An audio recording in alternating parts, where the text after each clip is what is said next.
Everybody, welcome back to another video. बड़ों को प्रणाम, छोटों को आशीर्वाद और मेरी उम्र के नौजवानों, यू आर प्रो। तो अभी हम कोई भी म्यूजिक वीडियोस, कोई भी डांस नंबर्स, कोई भी अलग जोनर नहीं सुनना चाह रही हूँ। पहले मैं सोच रही थी, मैं सुन भी लेती, मैं अगर पर डे की 3-3 वीडियोस निकाल रही होती थी कि मैं 3 वीडियोस चल आज ये 3 वीडियोस आज म्यूजिक पे ऊपर, तो उससे मेरा काम चल जाता। लेकिन अभी जो मेरे दिमाग में चल रहा था बहुत दिन से, मेरे को पता ही नहीं था कि बांग्लादेश में हो क्या रहा है। ठीक है, तो लोगों ने एक दो कमेंट पढ़े थे मैंने उसमें भी, क्योंकि जो कि गलत चीज़ है। ठीक है, मैं म्यूजिक में कर रही हूँ वो बात अलग है, लेकिन अगर मैं उस चीज़ से रिलेट कर रही हूँ तो लोगों को बोलना चाहिए ना कि मुझे ये भी देखो भाई। मैं न्यूज़ अपना देखो नहीं निकल पा रहा था टाइम, अपनी डेली लाइफ में भी ना हम जो चलते फिरते रील्स में दिख जा रहा है वो सब देख ले रहे हैं, ये भी दिख जाता। अगर मैं इस टाइप का मैं देख रही हूँ तो दिख जाती चीज़ें। मेरे में म्यूजिक सजेशन नहीं आए जा रहे थे, लेकिन मैंने देखा था, एक कमेंट देखा था, बांग्लादेश बन मतलब बांग्लादेश के लिए दुआ करना करके कुछ ऐसे करके कुछ कमेंट था। तो मैंने कहा अच्छा इस तरह की का है, तो मेरे को जानने का होता। हम तो भैया इंटरनेशनल नेशनल न्यूज़ आपको सुननी चाहिए, तभी आप दुनिया में जी रहे हो, कुछ ना कुछ आपको पता होना चाहिए। ठीक है, तो मैं क्यों ज्ञान दे रही हूँ इतना, मेरे को तो सच में नहीं पता था। आपको पता होगा, आप लोगों को पता होगा, लेकिन मैं अपने लिए ये खुद से है कि मैं अगर यार वहाँ के म्यूजिक को सुनती हूँ, कोई भी चीज़ को सुनती हूँ, तो कुछ अगर हो रहा है तो वो मैंने नहीं देखा था। मेरे को नहीं पता था किस तरह का प्रोटेस्ट हो रहा है। मेरे को ये पता था स्टूडेंट का प्रोटेस्ट हो रहा है, पर मुझे नहीं पता इतनी इतनी खतरनाक वाली सिचुएशन है। तो उस पर ध्रुव राठी जी की मोस्टली वीडियोस जो है वो देख रहे हैं सब लोग, लेकिन मैं ध्रुव राठी से भी बहुत पहले से, मैं बता दूं, मैं कॉम्पिटिशन एग्जाम की तैयारी करती थी, मैं स्टडी आईक्यू को सोर्स बहुत फॉलो करती थी। तो इस वजह से मैंने सोचा कि एनालिसिस तो सबका बराबर ही होगा ना। अब जब बहुत लोगों ने ध्रुव राठी जी का पक्ष तो देख लिया, तो मैं बस स्टडी आईक्यू से मैं हमेशा देखती हूँ, मेरी आदत है। कोई ऐसा स्पॉन्सर वाली बात नहीं है, पढ़ाई करी है यार हमने इस चैनल से। ठीक है, तो मेरे को अच्छा लगता है यहाँ से पढ़ना, तो पढ़ना अच्छा लगता था। अब नहीं पढ़ रही भैया, अब इतना टाइम नहीं बच रहा है कि पढ़ भी रहे हैं, नौकरी भी कर रहे हैं, अभी वीडियोस भी बना लें, लेकिन मतलब तो ऐसा ही लगता था मेरे को। तो मैंने सोचा इस वाली वीडियोस को देखते हैं। Bangladesh in turmoil, protest over jobs quota intensifies. कुछ नहीं पता, सब इसी के थ्रू पता चलेगा मेरे को, और भगवान करे सब कुछ सही हो जाए। अब तो दिन हो गए, शायद 10-11 दिन पहले का था, लेकिन मेरे को कुछ नहीं मालूम था ज़्यादा इसके बारे में। तो मैंने कहा जरा देख ले कि आखिर हो क्या रहा था। स्टार्ट कर रहे हैं, इसमें बीच में वजह से बोलने वाली कोई बात नहीं है, लास्ट में एट द एंड कुछ ना कुछ नया पता चलेगा तो बताती हूँ। अफोर्डेबल।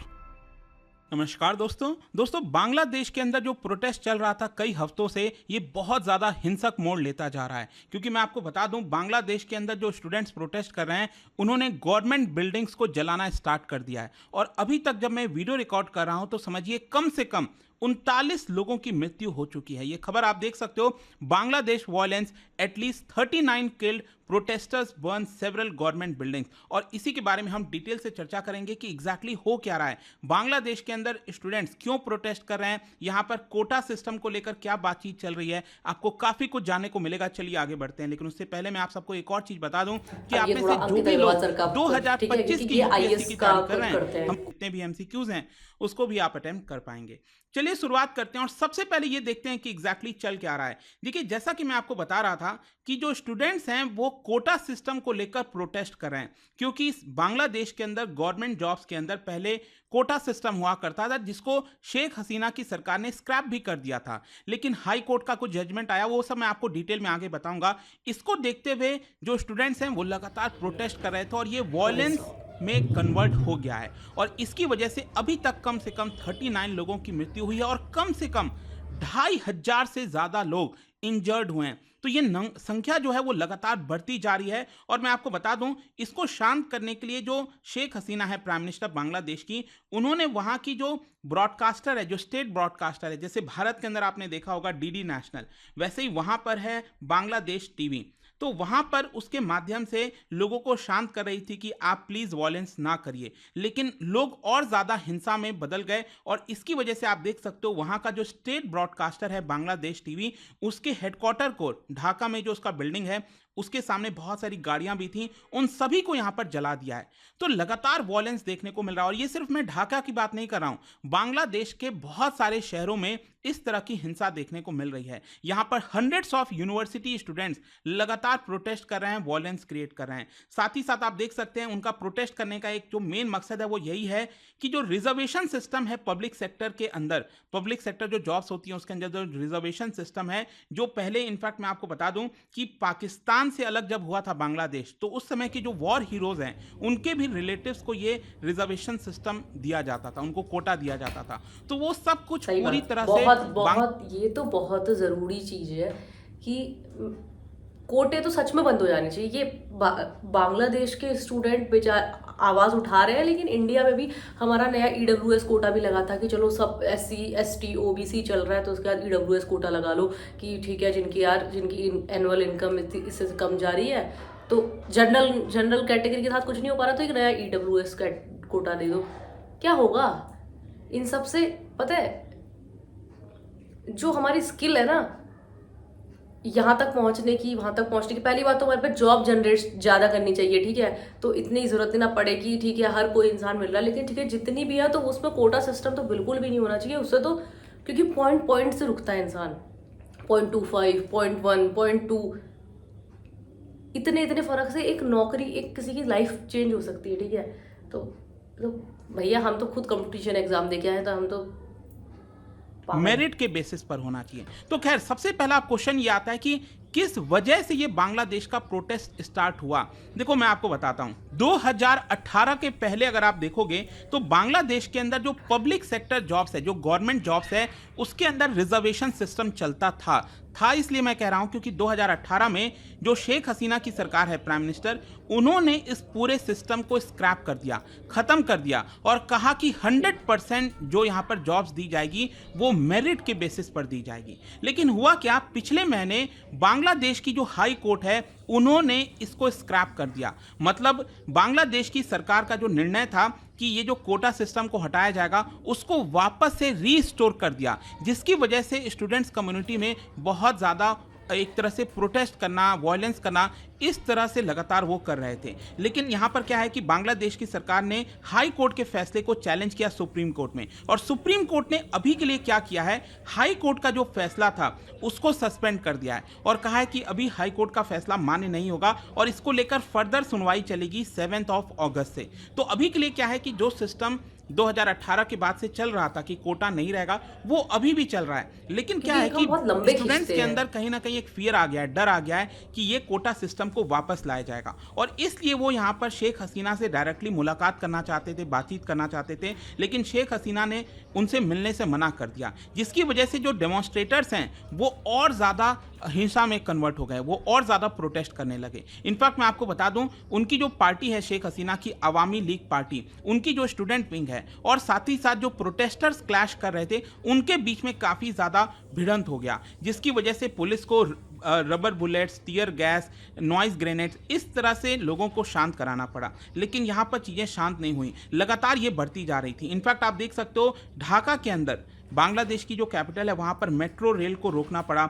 जितने भी रेल सर्विसेज हैं जो ढाका आ रही थी, जा रही थी, उन सबको भी यहाँ पर रोका गया। सिर्फ यही नहीं, मोबाइल इंटरनेट की जो कनेक्टिविटी है उसको भी बांग्लादेश के अंदर रोक दिया गया है। इनफैक्ट यहाँ पर बताया ये भी जा रहा है कि नियर टोटल इंटरनेट शटडाउन ये आपको बांग्लादेश के अंदर देखने को मिलेगा। यहाँ पर जो उनके वेबसाइट वगैरह है वो लगातार चल नहीं रही थी। बांग्लादेश गवर्नमेंट ने एक और निर्णय लिया है कि वहाँ के जो स्कूल्स हैं, यूनिवर्सिटीज़ हैं, उनको भी अभी इनडेफिनेटली बंद किया जाएगा। तो सोच के देखिए, इतना ज़्यादा मामला गहरा गया है कि स्कूल्स और कॉलेजेस को भी यहाँ पर बंद करना पड़ा है। तो अब क्वेश्चन यहाँ पर यह आता है कि आखिरकार जो स्टूडेंट्स हैं बांग्लादेश के, वो क्या चाहते हैं। देखो यहाँ पर सिंपल सा मैं आपको बताता हूँ, बांग्लादेश के अंदर पहले जो गवर्नमेंट जॉब्स में रिजर्वेशन चलता था वो 50% से ज़्यादा था, मतलब 50% से ज़्यादा जो सीट्स हैं गवर्नमेंट जॉब्स में वो रिजर्व की हुई थी। और उसमें जैसा कि मैंने आपको बोला कि 1971 में जो वॉर हुआ था, बांग्लादेश और पाकिस्तान अलग हुए थे, उस समय के जो वॉर वेटरन्स हैं, उनके बच्चों को, रिलेटिव्स को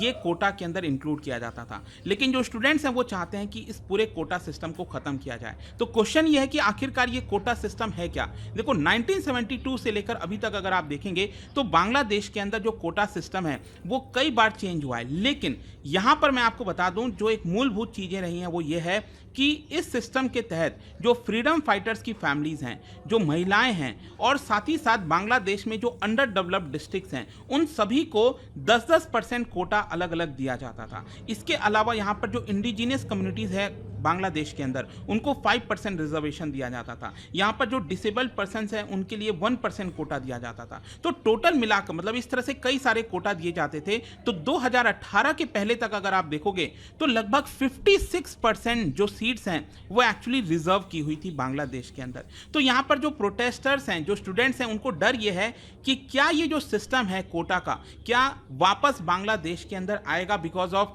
जो बांग्लादेश की हाई कोर्ट ने फैसला सुनाया था। इसलिए यहाँ पर वो चाहते हैं कि इसको लेकर पूरा क्लैरिफिकेशन आए और यहाँ पर कोटा सिस्टम को वापस ना लाया जाए। जहाँ तक गवर्नमेंट का सवाल है, सरकार क्या कह रही है मैं आपको बता दूं। थर्सडे को बांग्लादेश के जो लॉ मिनिस्टर हैं उन्होंने ये कहा कि हम प्रोटेस्टर्स के साथ, स्टूडेंट्स के साथ बातचीत करने के लिए रेडी हैं। अगर वो आज बातचीत करना चाहते हैं तो हाँ, हम आज बातचीत करेंगे। लेकिन साथ ही साथ उन्होंने ये भी कहा कि जो सुप्रीम कोर्ट में मामला गया है अभी उसको लेकर जो फैसला आएगा हमें उसको वेट करना चाहिए। मतलब देखिए यहाँ पर सुप्रीम कोर्ट ने बेसिकली क्या किया है, हाई कोर्ट का जो फैसला था उसको अभी के लिए सस्पेंड कर दिया है और सुप्रीम कोर्ट में सुनवाई 7 अगस्त से चलेगी। तो बांग्लादेश की सरकार यही कह रही है कि देखिए आप वेट करिए, जो सुप्रीम कोर्ट का फैसला आएगा उसके बाद ही हम कुछ यहाँ पर कर सकते हैं। तो खैर जो भी है, इन सारी चीज़ों के बीच ये पूरी हिंसा हुई। और देखिए यहाँ पर मैं देख रहा था कि बहुत से लोग इसको कंपेयर कर रहे थे भारत के अंदर। भारत में भी आपने देखा होगा बेंगलुरु में, मतलब कर्नाटका के अंदर एक नया कोटा सिस्टम लाया जा रहा था प्राइवेट सेक्टर। सोच के देखिए पहली बार ऐसा हो रहा होगा। मतलब देखिए भारत में हरियाणा में कोटा सिस्टम लाने की कोशिश की गई प्राइवेट सेक्टर के अंदर, लेकिन हाई कोर्ट ने उसको रद्द कर दिया। उसी प्रकार से कर्नाटका गवर्नमेंट भी प्राइवेट सेक्टर के अंदर लोकल्स के लिए ये कोटा सिस्टम ला रही थी और इतना ज़्यादा बैकलैश हुआ। वहाँ की जो कंपनीज हैं, आईटी सेक्टर हैं, उनका जो पूरा ग्रुप है, उन्होंने लेटर लिखा, कहा कि अगर ऐसा ही हुआ तो बहुत सारी कंपनीज बेंगलुरु छोड़कर चली जाएंगी। तो इसको देखते हुए कर्नाटका सरकार ने अभी के लिए क्या किया है, इस पूरे बिल को अभी के लिए होल्ड पर डाल दिया है। देखना होगा कि क्या उसको वापस लाती है कि नहीं। खैर आप क्या सोचते हो उस पूरे मामले को लेकर, मुझे कमेंट्स में जरूर बताइए। अब ये वीडियो मैं बता रही हूँ कि ये चटपटी वीडियो नहीं है, इनका प्रेजेंटेशन वैसा नहीं है कि जैसे चटपटा, मतलब एक तरह से कहूँगी जैसे दुर्राटी का होता है, क्योंकि ये एक कंपटीशन एग्जाम जैसे जो कराते हैं उन्हीं का ही चैनल है ना यार। ये मुझे को बताने की जरूरत नहीं है, स्टडी आई को बहुत फेमस चैनल है, ठीक है, 17 मिलियन सब्सक्राइबर हैं इसमें। तो जो कंपटीशन एग्जाम की तैयारी कर रहे हैं बच्चे, उन्हें तो सबको पता ही होगा। लेकिन मैं ऐसे एज अ व्यूअर इसलिए बता रही हूँ कि ध्रुव राठी हमारे चर्चित हो रखे हैं आजकल, तो उनकी वीडियोस को ज्यादा लोग देख रहे हैं और अलग बात नहीं है, लेकिन इनसे मतलब बहुत नॉलेज मिलती थी, मैं शुरू से देखती हुई आ रही हूँ। तो मैं सोचा आज क्यों छोड़ू, जब वो चीज़ मैं पहले देखती थी। तो आज किसी व्यूज के चक्कर में नहीं भागते, ऐसा नहीं है मैं ध्रुव राठी का पक्ष भी सुनूंगी, पर पहले मैंने सिर्फ यही सुना कि इनका एनालिसिस तो सब सेम ही कर रहे होंगे ना, बात तो वही बता रहे होंगे जो चीज़ चल रही होगी ना। बस ये थोड़ा मुझे हमेशा से आदत है शुरू से, तो मैंने वो आदत नहीं छोड़ी। बाकी रही बात जो स्टूडेंट इतना कर रहे हैं, भाई कोई नहीं चाहता, कोई भी स्टूडेंट नहीं चाहता कि वो ये सब करने पे उतर आए, ठीक है। इतना हल्ला गुल्ला, इतना तो ताबड़तोड़, एक इंफ्रास्ट्रक्चर बनने में कितना टाइम लगता है, ठीक है, और आज वो जल के भुस हो जाए, ठीक है। फिर वो दोबारा कब बने, दोबारा बनने तक भी तो गवर्नमेंट सब हर चीज़ में घपला घुस के आ जाता है। दोबारा बनने के लिए कुछ पैसे पास होंगे, ठीक है, बजट पास होगा, फिर बजट पास में से भी धांधली निकलेगी, फिर वो दोबारा झड़ेगा, दोबारा गिरेगा, जैसे ब्रिज में होता था। लेकिन यहाँ बनी बनाई चीज़, उनका पूरा जो ब्रॉडकास्ट वाला था वो जला दिया था। तो गुस्सा तो है स्टूडेंट के अंदर, क्योंकि भाई पता है आपको, मैं तो उस फेस को याद भी नहीं करना चाहती, क्योंकि मैंने भी कुछ 4 से 5 साल कॉम्पिटिशन एग्जाम की, 4 साल तो कॉम्पिटिशन एग्जाम की तैयारी करी है। चाहे मैं बहुत डीपली घुस के नहीं करती थी, बट एट द एंड में कुछ नहीं कर रही थी उसके अलावा, कंपटीशन एग्जाम की तैयारी ही था मेरा मूल एम। चाहे अब मैं पढ़ाई करूँ ना पढ़ूँ, वो मेरी खुद की दिक्कत है ना। तो इतना गंदा लगने लग जाता है ना, बच्चे बाहर निकलना बंद कर देते हैं कि हमारे साथ ये नहीं हो रहा, वो नहीं हो रहा। उसमें से अब वो मेहनत करके इतना पहुंच रहे हैं, उसके बाद 50%, 56% रिजर्वेशन, मतलब क्या ही कर लेगा बच्चा यार, क्या ही कर लेगा। जब वो पॉइंट से रुकता होगा तो उसके बाद तो उसको मतलब कोई नहीं समझ सकता, जो इस फेस से गुजरा बस सिर्फ वो जान सकता है। तो भगवान करे सब कुछ सही हो जाए यार, और इनकी बात सुनी जाए, सुप्रीम कोर्ट पर टाल के लोग आगे ना बढ़ाए यार।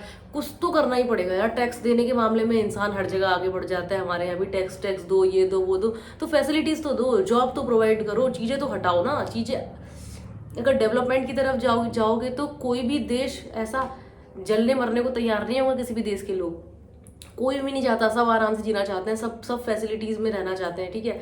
तो बस सही हो जाए। बाकी अगर आप लोगों को कोई भी चीज़ नई अच्छा लगता हो, कोई भी चीज़ चैनल पे जुड़ना, कोई भी बात सही लगती हो, बातें जेन्युइन लगती हो, बातों में कोई बनावटीपन नहीं है, तो बस जुड़ जाओ इस चैनल से। क्योंकि मैं म्यूज़िक, मूवीज़ और मुझे जो लगता है कि मैं जिस तरह की जनता को देख रही हूँ, जनता मुझे देख रहे हैं, तो मैं मैं देखती हूँ उनके उस तरीके की चीज़ें। तो बांग्लादेश के तो मैं बहुत सारे सॉन्ग करते हुए आ रही हूँ, साकिब खान, कोको स्टूडियो बांग्ला सब पे करते हुए आ रही हूँ। तो इस सिचुएशन को मैं अनदेखा नहीं करती। तो मैं तो इसलिए देख रही थी क्योंकि मेरे को भी नहीं पता था कि क्या हो रहा है, ठीक है। मुझे पता था स्टूडेंट प्रोटेस्ट है, पर ये नहीं पता था कि इतना इतना ज़्यादा चल गया। 10-11 दिन पहले का था, अभी भी न्यूज़ में आ रहा है। मतलब सोचो, न्यूज़ में आना ऐसा होता है कि व्यूज़ बटोर रहा, और क्या हाल हो रहा होगा वहाँ पे कि अभी भी वो सिचुएशन बनी हुई है। तो भाई सब कुछ मतलब, और इनफाइनाइट टाइम के लिए स्कूल यूनिवर्सिटीज बंद तो बहुत ज़्यादा है। चलो फिलहाल मैं जाती हूँ। अगर आप लोगों को कोई चीज़ पसंद आती है तो लाइक करो, शेयर करो, सब्सक्राइब करो। मिलते हो आपसे अगले वीडियो में। Bye bye, take care and Tata.